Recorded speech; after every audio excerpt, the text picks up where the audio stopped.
은혜 받을 하나님의 말씀은 역대하 35장 1절에서 27절까지의 말씀입니다.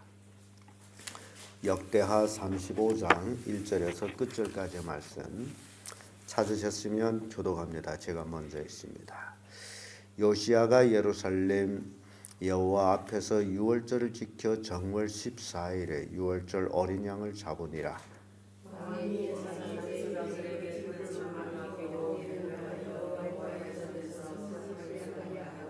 또 여호와 앞에 구별되어서 온 이스라엘을 가르치는 레위 사람에게 이르되 거룩한 궤를 이스라엘 왕 다윗의 아들 솔로몬이 건축한 전 가운데 두고 다시는 너희 어깨에 매지 말고 마땅히 너희 하나님 여호와 그 백성 이스라엘을 섬길 것이라.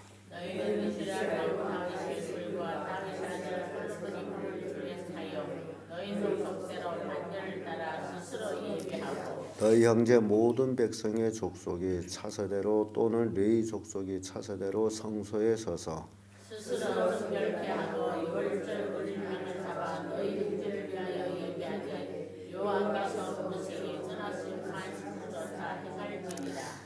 요시야가 그 모인 백성에게 자기의 소유 양떼 중에서 어린 양과 어린 염소 3만과 숫소 3천을 내어 유월절 제물로 주매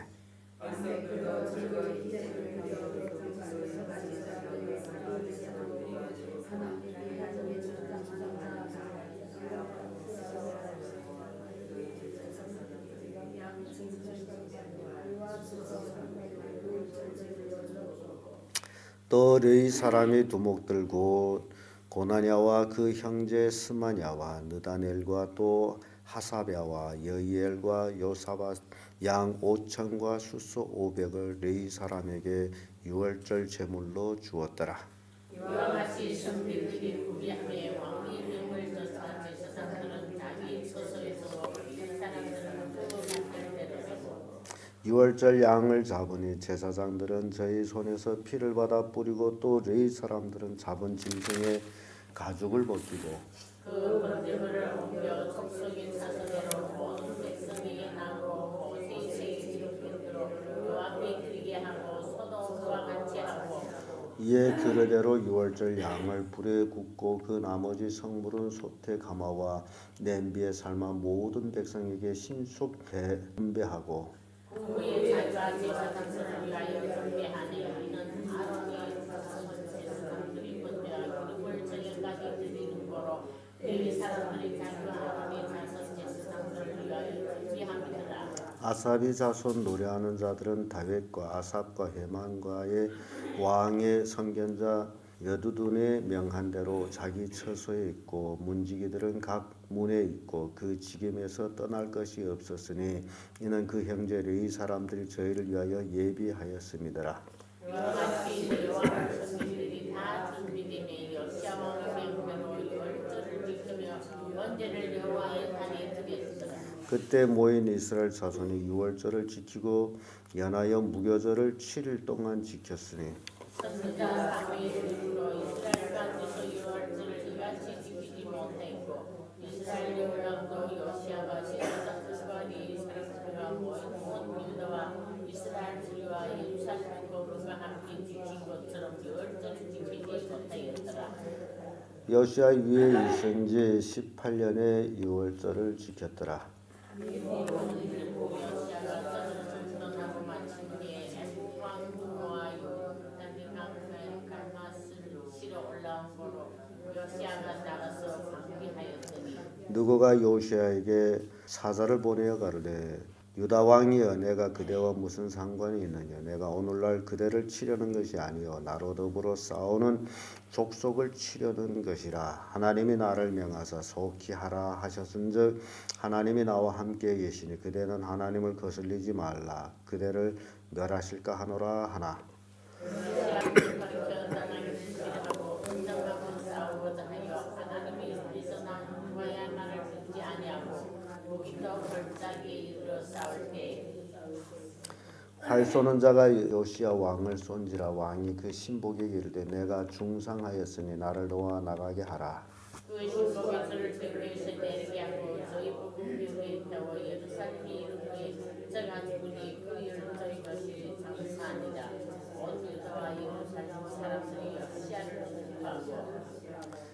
예레미야는 저를 위하여 애가를 지었으며 노래하는 남자와 여자는 요시야를 슬피 노래하니 이스라엘 규례에 대하여 오늘날까지 이르렀으면 그 가사는 애가 중에 기록되었더라. 요시야의 남은 사람과 여호와의 율법을 이렇게 노래하는 선한 일과 그 시종 행적이 이스라엘 유다 열왕의 기록에 기록되더라. 아멘. 네, 이 말씀으로 유다왕 요시야의 죽음 이런 제목으로 말씀을 나누겠습니다.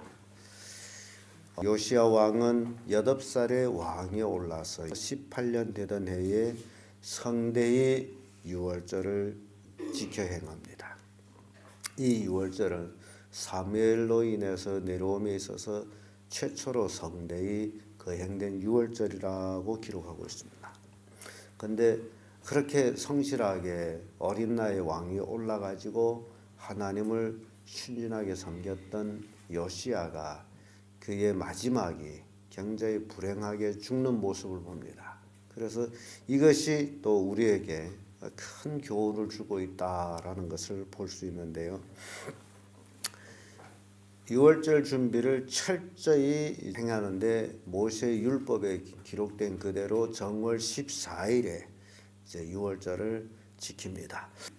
그래서 제사장들은 그동안 자기 반차에 따라서 또 레인들도 그동안 자기의 반차에 따라서 잘 진행되지 아니한 것 같습니다. 그 반차 그 서열을 지켜라. 그래서 이렇게 유월절을 준비시키면서 자신이 자기의 사비를 털어서 염소 3만, 숫소 3천 등 이렇게 유월절 준비토록 내놨고 또 방백들도 양 2천, 소 300, 레위 사람들도 양 5천에 숫소 500 이렇게 등등 많은 사람들이 유월절을 준비해서 많은 유월절 제물을 드렸던 모습을 봅니다.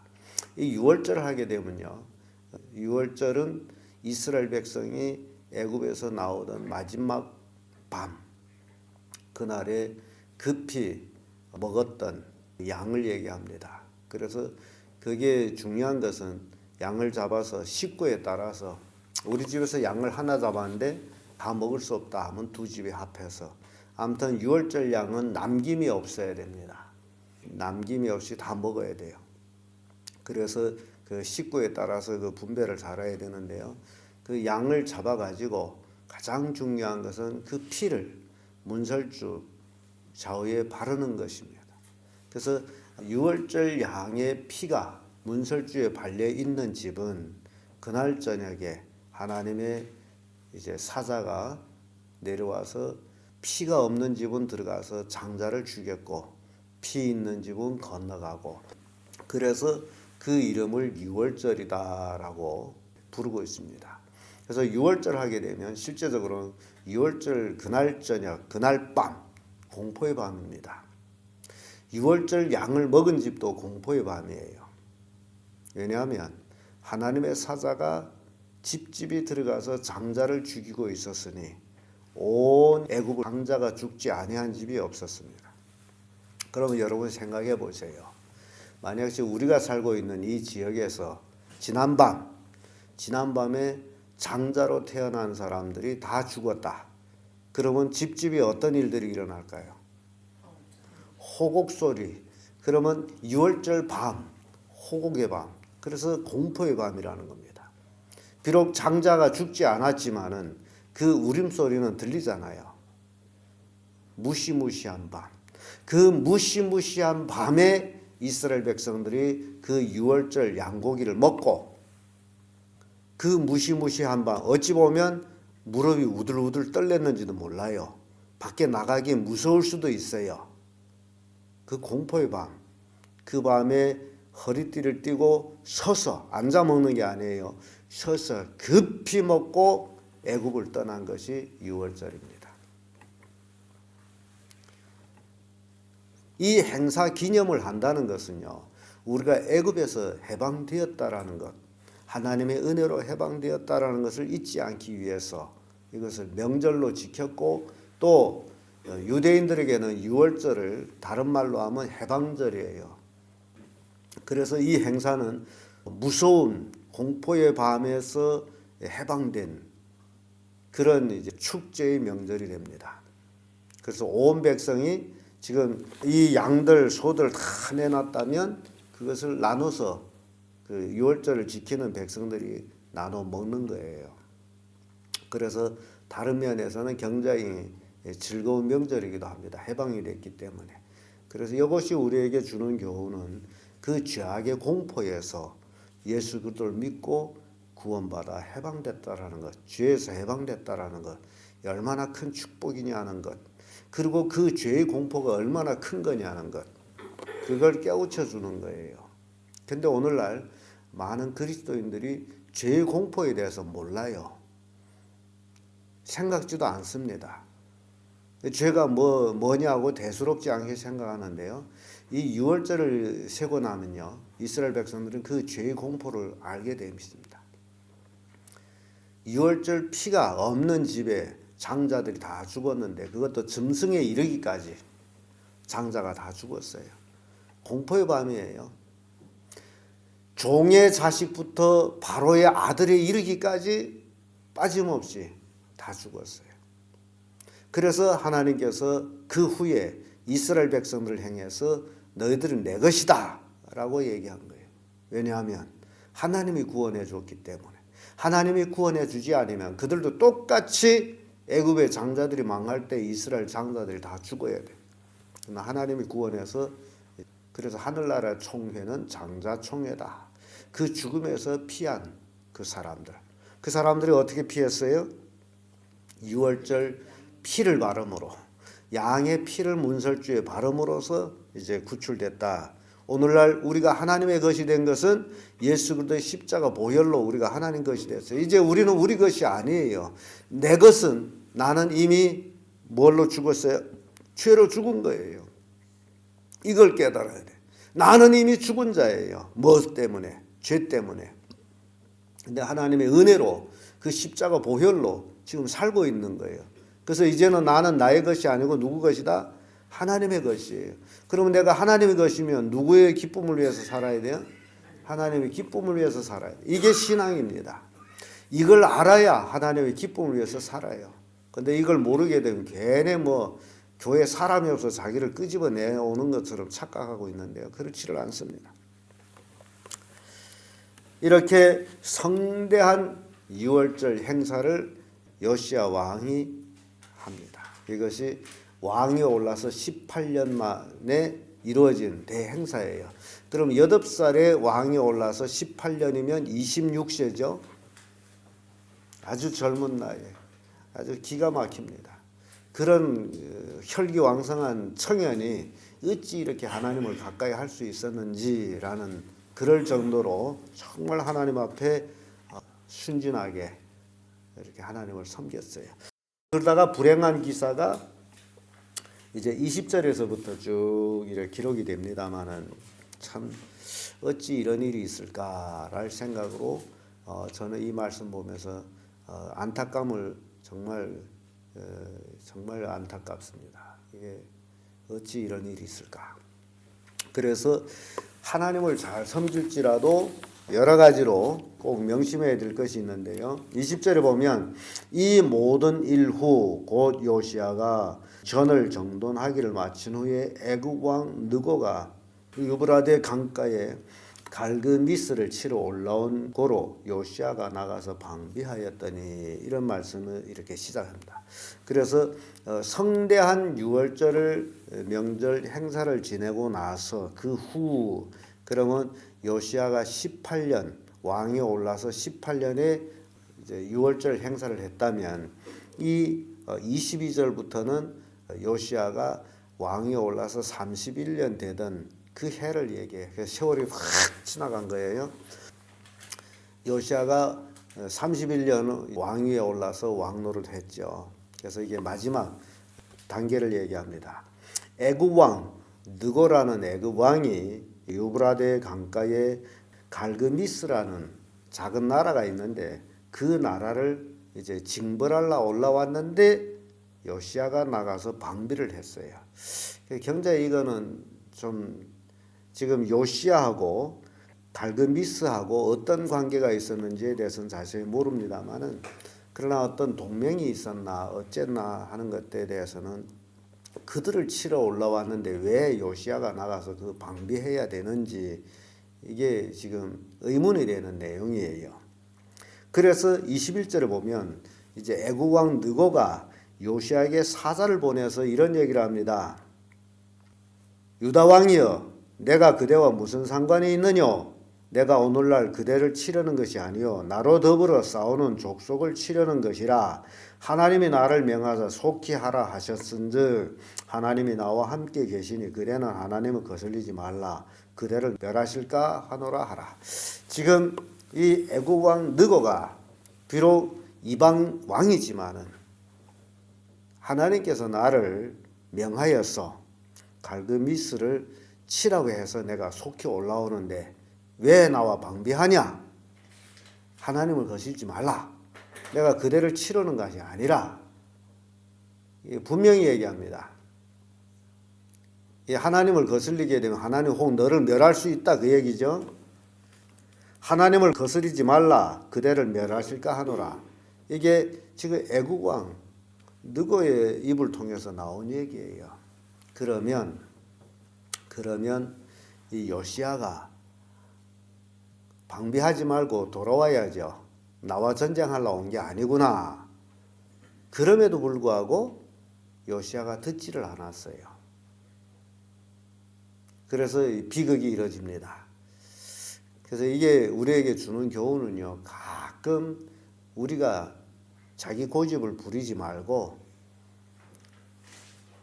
적군의 소리를 할지라도 그 속에 하나님의 음성이 있는지를 판단하는 것이 중요하다.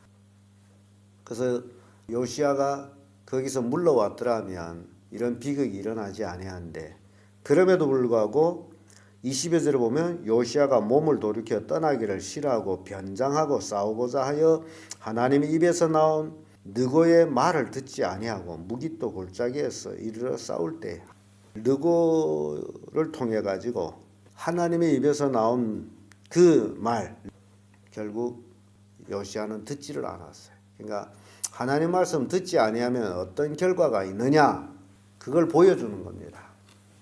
비록 이방인 왕이지만은 하나님은 이 세상 모든 권력을 다 사용하고 있다라는 얘기죠. 그래서 싸우다가 활 쏘는 자가 요시야 왕을 쏜지라 왕이 그 신복에게 이르되 내가 중상하였으면 나를 놓아 나가게 하라. 활에 맞았어요. 중상을 입었어요. 그래서 그 신복들을 저를 예루살렘으로 데리고 왔는데 거기서 죽었어요. 전사했죠. 불행입니다. 그래서 여기에 보게 되면요. 온 유다와 예루살렘 사람들이 요시야를 슬퍼하고 정말 슬픈 일입니다. 괜한 일에 삐쳐가지고 생명을 잃은 그런 슬픈 일이에요. 그래서 어떤 의미에서는 우리가 신앙생활하면서 자기의 그 신앙을 굉장히 조심조심 내 신앙을 온전히 하는 것이 중요하지 남의 신앙이 뭐 어떻다라는 것보다는 내 신앙이 하나님 앞에 온전한 것이 더 중요하다라는 걸 보여줘요. 이렇게 죽은 후에 여기 예레미야 선지자가 등장합니다. 저를 위해서 애가를 지었습니다. 슬픈 노래를 지었다 그 얘기죠.